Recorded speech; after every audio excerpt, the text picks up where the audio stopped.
En esta ocasión vamos a revisar la adenosina y el sistema purinérgico. Por supuesto, ya sabemos que la adenosina va a ser una parte integral y estructural del ADN de nuestras células. Entonces, por supuesto, su relevancia no puede ser subestimada. Pero además de ser parte de nuestro material genético, sabemos que va a cumplir un rol muy importante en la molécula de ATP, que es esta parte del metabolismo energético celular. Es la moneda energética que usan prácticamente todas las células de nuestro cuerpo. De manera que su rol en el ATP también es súper importante.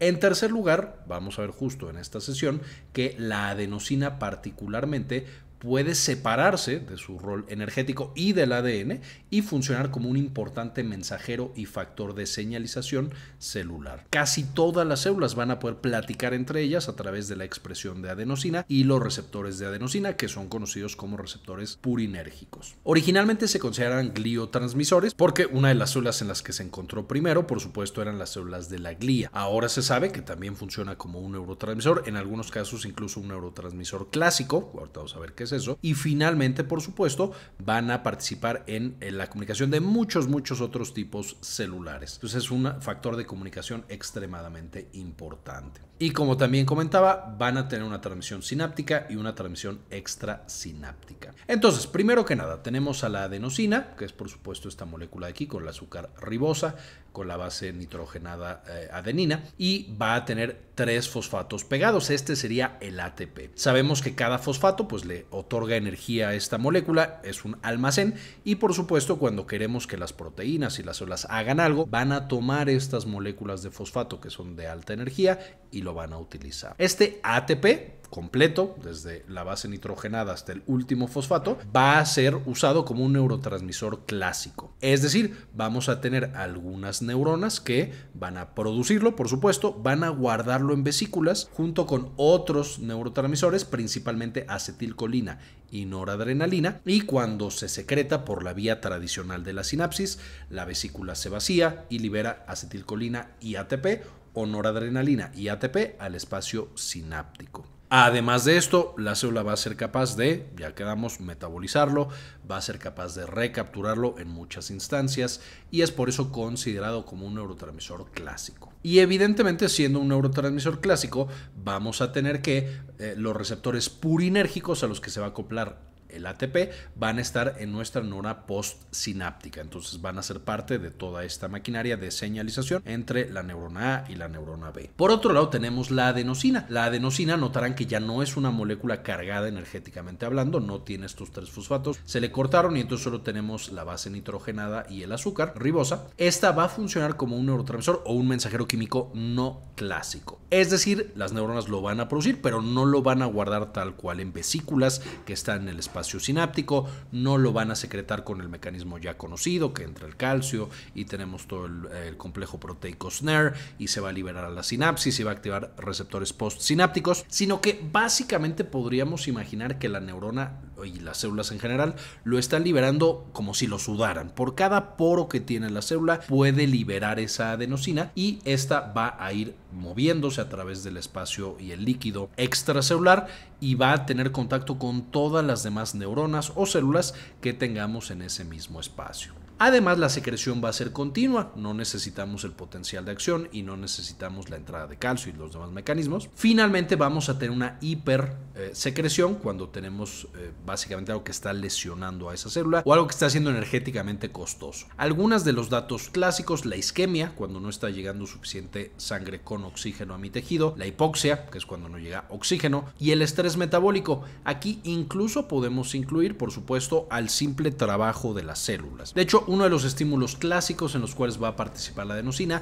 cuando hemos utilizado las neuronas por mucho tiempo, estas van secretando adenosina, la adenosina se va acumulando y específicamente la adenosina en el hipotálamo y algunas otras estructuras cerebrales va a generar la señal de sueño. Entonces, por supuesto, ahí podemos ver el rol de la adenosina fuera de una sinapsis. Esta secreción constante se acumula y genera algo tan natural y frecuente como el sueño. Ahora, por supuesto, vamos a tener que el ATP, que es formado por todas las células del cuerpo, va a ser metabolizado, le vamos a ir quitando grupos fosfatos como mencionaba, cuando la célula va teniendo más y más requerimientos energéticos. Es como el combustible que se va gastando conforme utilizamos un auto, por ejemplo, hasta que nos queda la adenosina solita. Desde la adenosina, cuando tiene un fosfato, que es adenosina monofosfato, difosfato y trifosfato, cada una de estas va a tener receptores específicos. Cada una de estas va a poder acoplarse a los diferentes receptores purinérgicos, pero lo van a hacer con cierta preferencia. Número 1, vamos a tener que el ATP de sus receptores favoritos, el P2X, ahorita vamos a ver en qué participa,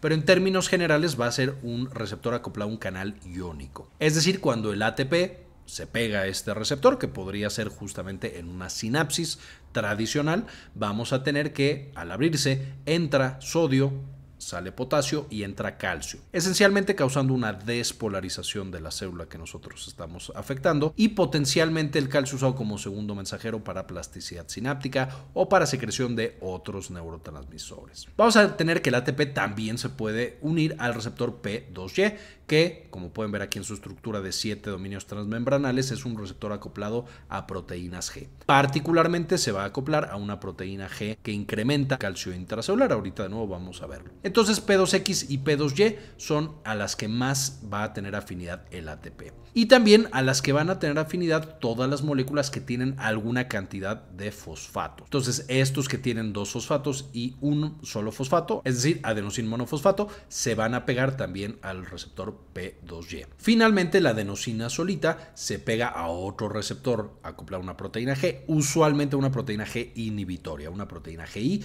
que por lo tanto disminuye adenilatoxiclasa. Veremos que son una gran familia y hay algunas excepciones, pero en términos generales, adenosina se pega a un receptor inhibitorio llamado P1, acoplado a una proteína GI. Vamos a tener que AMP, ADP y ATP se acoplan a un receptor excitatorio metabotrópico, que es P2Y, que va a afectar el AMP cíclico y también un poco el calcio intracelular.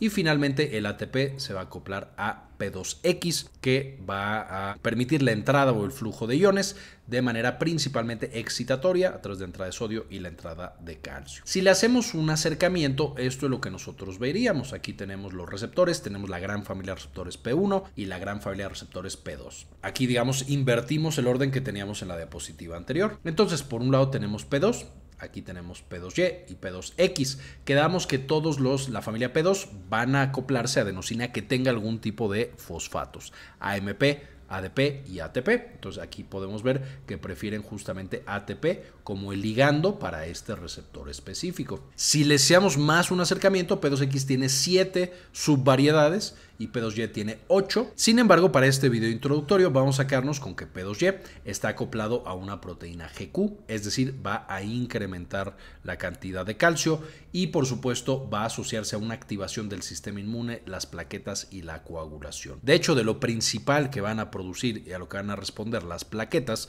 en la sangre, justamente es al ATP que tenemos ahí en la sangre y que se está secretando porque hay algún tipo de daño al endotelio o alguna otra estructura. En el caso de P2X va a ser algo muy similar, se daña algún tejido, vamos a permitir en los nociceptores, que son por supuesto los nervios que detectan el daño y van a mandar una señal dolorosa al cerebro, y las células de la microglia, que son las que se activan cuando se está dañando nuestro cerebro, van a permitir la entrada de sodio y de calcio, esencialmente activándolos y de nuevo generando esta sensación dolorosa y este proceso proinflamatorio. Y entonces podemos ver cómo el ATP puede ser secretado también, y frecuentemente lo es, como un neurotransmisor clásico, es decir, una neurona que secreta noradrenalina o acetilcolina puede también secretar ATP, y entonces digamos que potencia el efecto de esa sinapsis. Número 2, vamos a tener que el ATP que se produce cuando están dañando alguna parte de nuestro cuerpo activa los sistemas de dolor, de inflamación, de coagulación, etcétera, a través de los receptores P2X y P2Y, purinérgicos de la familia 2. Y del otro lado tenemos la familia P1. La familia P1 no está para nada tan relacionada con la inflamación y el daño. Aquí tenemos que los receptores, ya el nombre va a ser A1, A2A, A2B y A3. Estos son los principales receptores purinérgicos de tipo P1. Y vamos a ver que probablemente de los más importantes y estudiados son los receptores A1, que están acoplados a una proteína GI. Y a lo que decíamos, por lo tanto van a inhibir la función de la célula en la que se encuentra este receptor GI. Algunas de las localizaciones claves: la corteza cerebral, el hipocampo, el hipotálamo y el cerebelo. Esto sería el clásico de: yo estoy pensando todo el día, trabajo, hago cosas, se va acumulando la adenosina en mi cerebro, la adenosina se pega a los receptores A1 que están en mi corteza, hipocampo, hipotálamo y cerebelo, y eso me va generando esta sensación de cansancio, de agotamiento, de sueño, y finalmente me van a ayudar a quedarme dormido. Entonces este es probablemente de los ejemplos más clásicos de funciones de adenosina cerebral y de los receptores purinérgicos de la familia P1, específicamente el receptor llamado A1. Sin embargo, vamos a tenerlo en otras áreas cerebrales y en otras áreas del cuerpo incluso, y no siempre van a ser inhibitorios. No me voy a meter muchísimo en detalle, pero el receptor A2A, por ejemplo, está acoplado a una proteína GS. Eso se ve que activa a esa célula, a esa neurona, y lo encontramos por ejemplo en ganglios basales. El A2B va a estar en muchas células del cuerpo activándolas, y el A3 va a ser inhibitorio otra vez, por ejemplo en pulmón y en hígado, para diferentes procesos específicos. Aquí también tendríamos receptores en el corazón, que por supuesto también van a ser inhibitorios, los asociados a adenosina. Si ahora analizáramos la función que tienen estos receptores, por supuesto encontraríamos que participan en el sueño. Ya platicamos los receptores A1 purinérgicos. Para el dolor, los receptores P2X y P2Y, particularmente P2X. Para la inflamación, de nuevo ambos de P2.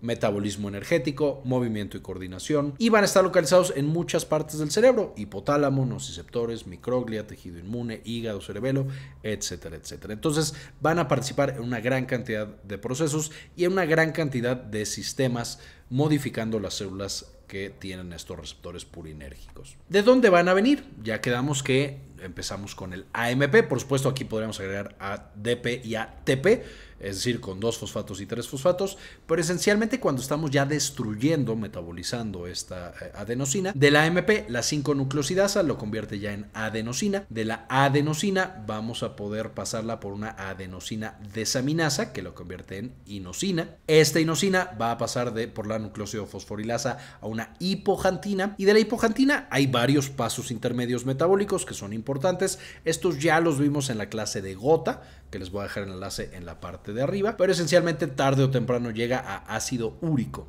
y es el ácido úrico el que es eliminado a través del riñón. Aquí también se podrán imaginar y ya podrán interpretar, si lo estoy mandando el video de gota, que cuando tenemos un problema en el metabolismo de las purinas, particularmente la adenosina, ya sea por la dieta o por alguna otra cuestión metabólica, el ácido úrico se puede acumular y entonces podemos sufrir gota. Entonces, entendiendo un poquito el camino que sigue la adenosina, nosotros tendríamos una célula que produce ATP. Este ATP va a ser liberado al espacio extrasináptico, ya sea por un canal específico que tiene para ATP, por la destrucción de esta célula completa, que por supuesto ya no logra retener el ATP que tenía dentro, o por una secreción, tal cual en un proceso, por ejemplo, como la secreción sináptica, es decir, que se secreta como acetilcolina y noradrenalina, o junto con estos otros neurotransmisores. De ahí ATP va a ser metabolizado por ectonucleotidasas, que por ejemplo teníamos aquí un ejemplo, AMP, y de AMP, de nuevo, por ectonucleotidasas a adenosina. Esta adenosina entonces puede acoplarse a sus diferentes receptores, que ya quedamos son de la familia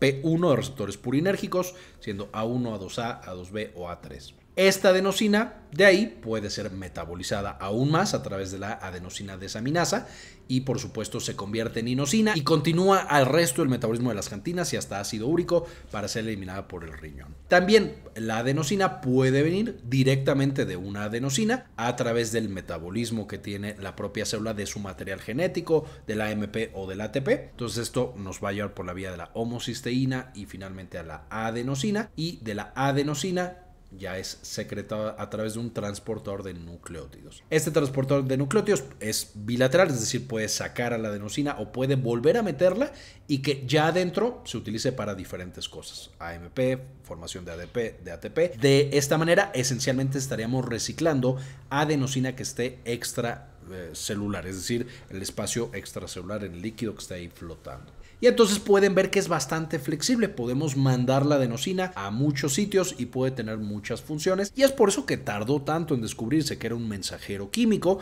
porque pues la encontrábamos en todos lados. Y por supuesto, incluso ahora definir y delimitar sus funciones no es una labor tan sencilla y tiene su complejidad. Ahora, ¿cuál es la farmacología? No tenemos tantísimos fármacos que trabajen sobre adenosina, pero aquí tenemos dos ejemplos muy claros. Número uno, las xantinas, y de hecho las xantinas es algo que usamos casi todos. Tenemos que la cafeína, la teobromina y la teofilina, que son por supuesto el estimulante que tiene el café, que tiene el té, especialmente el té negro, el té blanco, y que tienen algunos otros productos, van a ser estimulantes del sistema nervioso central y ayudan a que se nos quite el sueño. Evidentemente, entonces, ya sabrán que las xantinas lo que hacen es bloquear los receptores de adenosina. Es decir, las neuronas, por ejemplo, siguen igual de agotadas, siguen nadando en adenosina, pero ya no lo sienten porque estamos tapando el receptor de adenosina A1 principalmente. ¿Para qué se usa? Por supuesto, para mantener la vigilia, como una sustancia de autoconsumo, pero también se van a utilizar mucho para pacientes prematuros porque va a inducir que respiren más bien previene que los bebés prematuros tengan apnea y entonces es muy utilizada en este contexto clínico y también se puede llegar a utilizar para el manejo de dolor de cabeza. No es tan buen medicamento, puede potenciar a otros analgésicos para la cefalea, sin embargo tiene sus consideraciones, puede incrementar el riesgo de cefalea crónica, entonces aunque se utiliza y es bueno, por supuesto hay que usarlo con cuidado. Los eventos adversos, por supuesto, van a ser taquicardia, ansiedad, dolor abdominal, dolor de cabeza, diarrea, entre otros. Y esto es, por supuesto, porque está bloqueando receptores de adenosina en muchos otros sitios, en el corazón, en el cerebro, en intestino, etcétera, etcétera. Entonces está hiperestimulando no solamente el cerebro, sino también otros órganos que estaban siendo inhibidos o que se regulaba su función por la presencia de adenosina y principalmente de los receptores de adenosina inhibitorios. Y los ejemplos de nuevo son café y té negro. También vamos a tener directamente la adenosina. La adenosina tal cual se va a utilizar mucho como antiarrítmico, principalmente para estas taquiarritmias, es decir, que el corazón va muy rápido, como una taquicardia ventricular o una taquicardia supraventricular, y también como vasodilatador coronario. Abre los vasos sanguíneos del corazón y permite que haya más flujo de sangre. Por supuesto, esto también es muy importante en pacientes que están sufriendo algún tipo de patología cardíaca. ¿Qué van a generar de eventos adversos? Disnea, náusea, ansiedad, bradicardia y bloqueos. Es decir, puede llevarnos al otro extremo. Ahora el corazón late demasiado despacito porque estamos bloqueando o inhibiendo de manera muy intensa el sistema de conducción eléctrico del corazón. Y el ejemplo, por supuesto, es la adenosina. Y esencialmente esto es lo que les quería mostrar hablando de este mensajero. Hace mucho que no hacemos videos de mensajeros, entonces espero que es tan importante, que son los receptores purinérgicos y el sistema purinérgico, les resulte de mucha utilidad. Y por supuesto les dejo las referencias para que puedan estudiar más de este mismo tema.